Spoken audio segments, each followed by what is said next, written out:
बिस्मिल्लाहिर्रहमानिर्रहीम। अस्सलाम वालेकुम दोस्तों, मैं हूं कामरान। आज की इस वीडियो में मैं आपको UFS 800Z KT eco device का डिले टाइम चेंज करना सिखाऊंगा। अब सबसे पहले आपने इन डॉट्स पे क्लिक करना है, डॉट्स पे क्लिक करना है। तो ये आपसे वेरीफाई मांगेगा, आपने फिंगर लगानी है।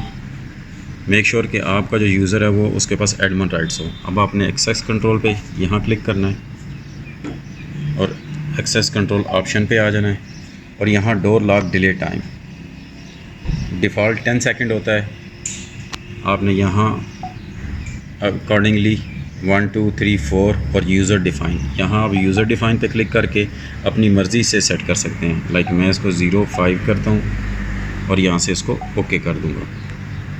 इसी तरह डोर सेंसर टाइम है, आपने अगर उसको चेंज करना है तो आप उसको क्लिक करके यहाँ क्लिक करके 1 2 3 4 या यूज़र डिफ़ाइन पे आप इसको चेंज कर सकते हैं यहाँ से। और इसके बाद आपने इसको बैक कर देना है।